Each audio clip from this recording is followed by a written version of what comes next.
Hello' everyone, welcome back to our channel. কি খবৰ তোমালোকৰ? আশা কৰিছোঁ তোমালোক সকলোৱে ভালে কুশলে আছা।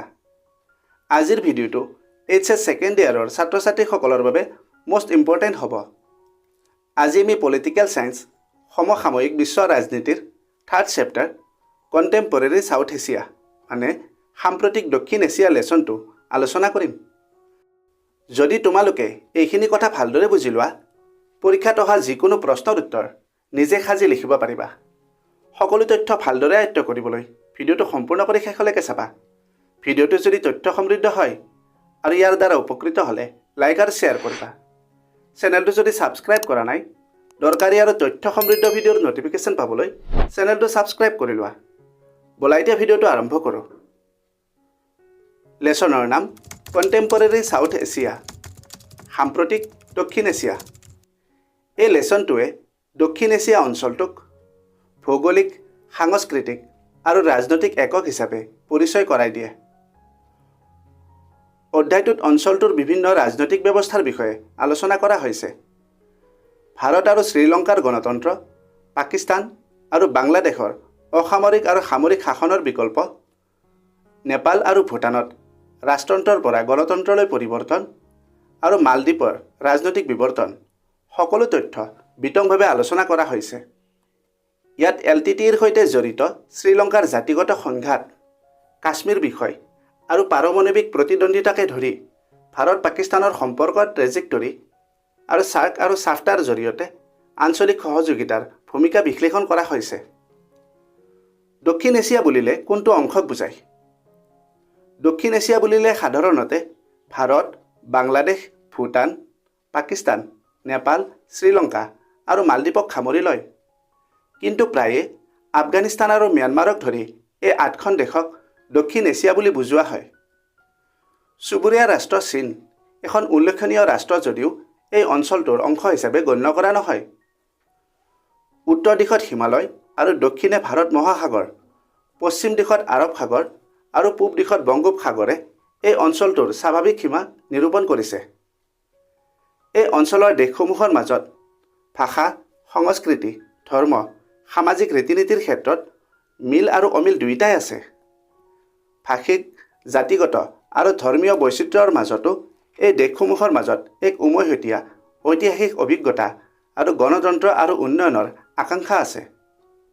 এতিয়া আমি এই লেচনটোৰ মেইন পইণ্টছসমূহ আলোচনা কৰিম। এই পইণ্টকেইটাই মূল বিষয়।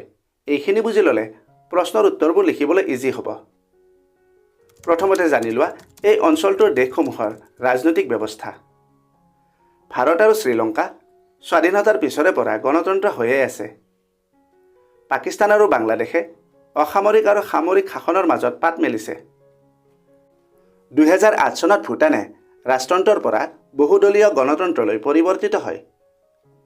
2008 চনত নেপালে ৰাজতন্ত্ৰ বিলুপ্ত কৰি 2015 চনত গণৰাজ্যবাদী সংবিধান গ্ৰহণ কৰে আৰু 2005 চনত মালদ্বীপ বহুদলীয় গণতন্ত্ৰত পৰিণত হয়। এই ভিন্নতাৰ মাজতো সমগ্ৰ অঞ্চলটোত গণতন্ত্ৰৰ প্ৰতি জনপ্ৰিয় সমৰ্থন প্ৰবল। পাকিস্তানৰ সামৰিক আৰু গণতন্ত্ৰ। ব্ৰিটিছৰ ভাৰত ত্যাগৰ পিছত 1947 চনৰ 14 আগষ্টত পাকিস্তানে স্বাধীন ৰাষ্ট্ৰ হিচাপে আত্মপ্ৰকাশ কৰে। প্ৰথম সংবিধান গঠনৰ পিছত 1958 চনত জেনেৰেল আয়ুব খানে পাকিস্তানৰ শাসন ব্যৱস্থাৰ দায়িত্ব লয়। কিন্তু ভাৰতৰ সৈতে কাশ্মীৰ বিবাদ, শৰণাৰ্থী সংকট, অৰ্থনৈতিক দুৰ্বলতা, ভূখণ্ডৰ বিবাদ আদি তীব্ৰ প্ৰত্যাহ্বানৰ সন্মুখীন হৈছিল। দুৰ্বল আৰু অনাভিজ্ঞ ৰাজনৈতিক প্ৰতিষ্ঠান আৰু মহম্মদ আলী জিন্নাৰ হঠাৎ মৃত্যু আৰু লিয়াকত আলী খানৰ হত্যাই পাকিস্তানৰ নেতৃত্বৰ শূন্যতা সৃষ্টি কৰিছিল। এই পৰিৱেশত সামৰিক বাহিনীয়ে এক অনুশাসিত আৰু সংগঠিত শক্তি হিচাপে আত্মপ্ৰকাশ কৰিছিল। 1958 চনত যেতিয়া জেনেৰেল আয়ুব খানৰ অসামৰিক চৰকাৰখন দুৰ্নীতিগ্ৰস্ত আৰু অকাৰ্যকৰী বুলি দাবী কৰি উৎখাত হৈছিল, ইয়াৰ লগে লগে ৰাজনীতিত সামৰিক আধিপত্যৰ আৰম্ভণি হয়। লাহে লাহে এই ভাৰসাম্যহীনতাই জাতীয় বিষয় আৰু ৰাজনৈতিক সিদ্ধান্ত গ্ৰহণৰ ওপৰত সামৰিক বাহিনীক নিজৰ প্ৰভাৱ বিস্তাৰ কৰিবলৈ সুবিধা কৰি দিলে। জেনেৰেল আয়ুব খানে পদত্যাগ কৰিবলৈ বাধ্য হ'ল। 1969 চনত জেনেৰেল ইয়াহা খানে ক্ষমতা দখল কৰে। তাৰ পিছত 1971 চনৰ পৰা জুলফিকাৰ আলী ভুট্টো, বেনজীৰ ভুট্টো, নৱাব শ্বৰীফৰ অধীনত অসামৰিক চৰকাৰসমূহে সামৰিক শাসন ব্যৱস্থাৰ সৈতে পৰ্যায়ক্ৰমে চলি আহিছে। সামৰিক শাসকবৰ্গ, ধৰ্মগুৰু, মাটিৰ মালিক, অভিজাত শ্ৰেণী, দুৰ্বল ৰাজনৈতিক দল, ভাৰতৰ সৈতে সংঘাতৰ আধিপত্যই গণতন্ত্ৰৰ বাধাৰ সৃষ্টি কৰি আহিছে। বাংলাদেশ 1947 চনৰ পৰা 1971 চনলৈকে পূব পাকিস্তান আছিল। পশ্চিম পাকিস্তানী আধিপত্যৰ বিৰুদ্ধে ক্ষোভ, বাংলাক জাতীয় ভাষা হিচাপে অস্বীকাৰ কৰা আৰু অসমান অৰ্থনৈতিক বিকাশৰ ফলত শ্বেখ মুজিবুৰ ৰহমানৰ নেতৃত্বত আন্দোলন আৰম্ভ হয়। পশ্চিম পাকিস্তানে উৰ্দু ভাষাক একমাত্ৰ জাতীয় ভাষা হিচাপে জাপি দিয়াৰ ফলত বাংলা ভাষা আন্দোলনক উচতনি দিয়া হৈছিল। পশ্চিম পাকিস্তান মানে বৰ্তমান সময়ৰ পাকিস্তান।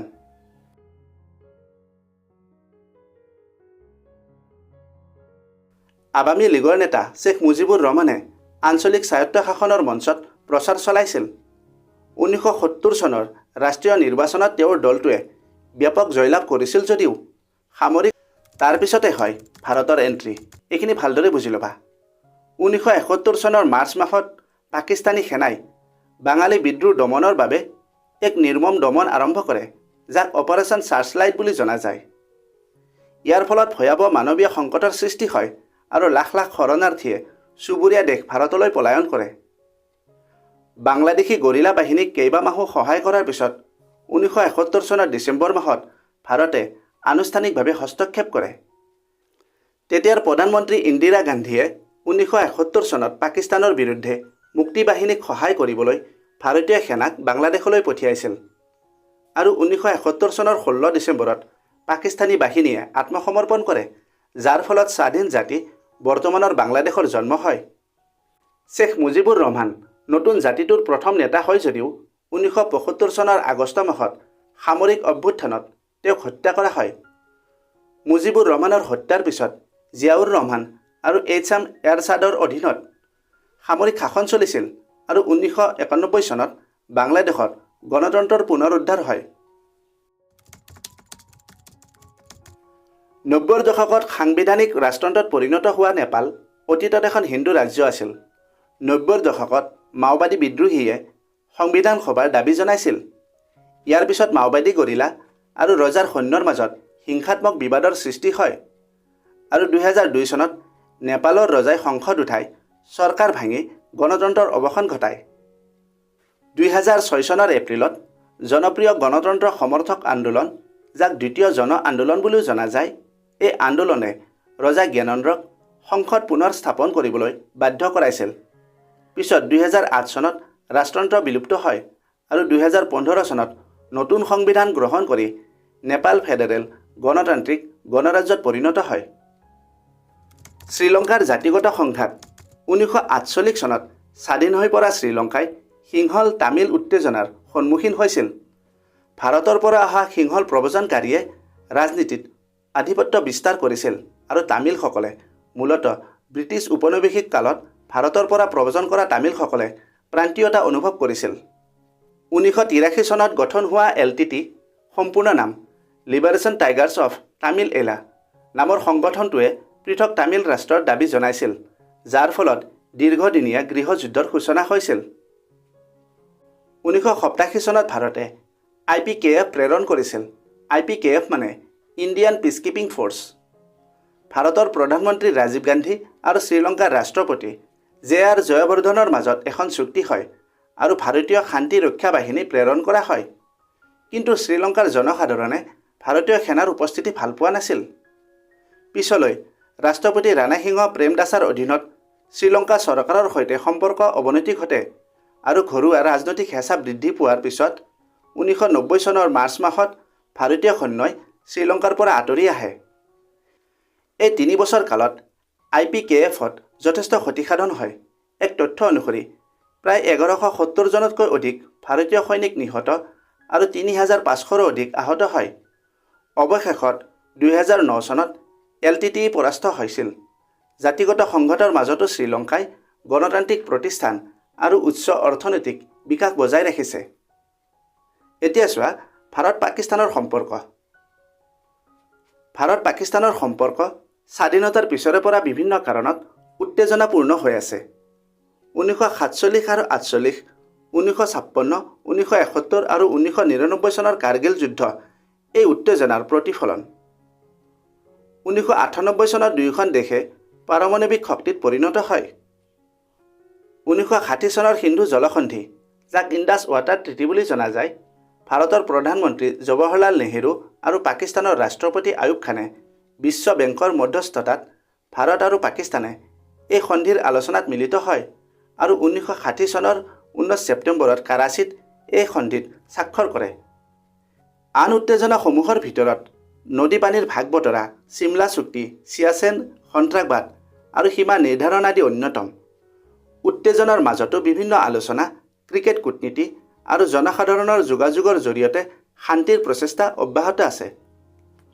2025 চনৰ 22 এপ্ৰিলত ভাৰত প্ৰশাসিত জম্মু কাশ্মীৰত পেহেলগাম আক্ৰমণ, চাৰ্জিকেল ষ্ট্ৰাইক আৰু অপাৰেশ্যন সিন্দুৰৰ বিষয়ে আমি সকলোৱে অৱগত। আজি আমি এই বিষয়ে বহলাই আলোচনা কৰাৰ কোনো প্ৰয়োজন নাই। শেষত চোৱা চাৰ্ক আৰু চাফটা। 1985 চনত 7খন দেশে দক্ষিণ Asian association for regional cooperation চমুকৈ চাৰ্ক প্ৰতিষ্ঠা কৰিছিল। পিছত 2007 চনত আফগানিস্তানেও যোগদান কৰে। চাৰ্কে কৃষি, শিক্ষা, স্বাস্থ্য, পৰিৱেশ আৰু বাণিজ্যৰ ক্ষেত্ৰত সহযোগিতাক প্ৰসাৰিত কৰে। 2004 চনত স্বাক্ষৰিত হোৱা দক্ষিণ এছিয়াৰ মুক্ত বাণিজ্য এলেকা মানে the south Asian free trade area চমুকৈ চাফটা 2006 চনত বলবৎ হয়, যাৰ লক্ষ্য আছিল বাণিজ্যিক বাধা হ্ৰাস কৰা। ইয়াত ভাৰতৰ দ্বিপাক্ষিক সহযোগিতাও আছে, যেনে 1996 চনত বাংলাদেশৰ সৈতে হোৱা গংগা জলসন্ধি আৰু শ্ৰীলংকাৰ সৈতে মুক্ত বাণিজ্য চুক্তি। চীন আৰু আমেৰিকাৰ দৰে বাহিৰৰ শক্তিৰ দক্ষিণ এছিয়াত প্ৰবল স্বাৰ্থ আছে, যে নিজৰ স্বাৰ্থৰ কাৰণে বহুতো ক্ষতিসাধন কৰি আহিছে। এই বিষয়ে আমি সকলোৱে জানো। আজি আমি এই লেচনটোৰ ইম্পৰ্টেণ্ট পইণ্টসমূহ আলোচনা কৰিলোঁ। আশা কৰোঁ এই ভিডিঅ'টোৱে তোমালোকক কিছু হ'লেও সহায় কৰিব। যদি এই লেচনটোৰ ইম্পৰ্টেণ্ট কুৱেশ্যনবোৰ আলোচনা কৰিব লাগে আৰু কোনখন জিলাৰ পৰা ভিডিঅ'টো চাই আছা কমেণ্ট কৰিবা। ভিডিঅ'টো ভাল লাগিলে লাইক আৰু শ্বেয়াৰ কৰিবা। এনেকুৱা আৰু শিক্ষামূলক ভিডিঅ'ৰ বাবে আমাৰ চেনেলটো ছাবস্ক্ৰাইব কৰি লোৱা। আজিলৈ ইমানতে সামৰিছোঁ। অতি সোনকালে আন এটা আকৰ্ষণীয় বিষয়ৰ সৈতে পুনৰ লগ পাম। ধন্যবাদ। कामयाबी का शॉर्टकट, मेहनत और डेडिकेशन, ये चैनल बनाए तेरा परफेक्ट फाउंडेशन। सब्सक्राइब करो, join this ride, let's grow together side by side।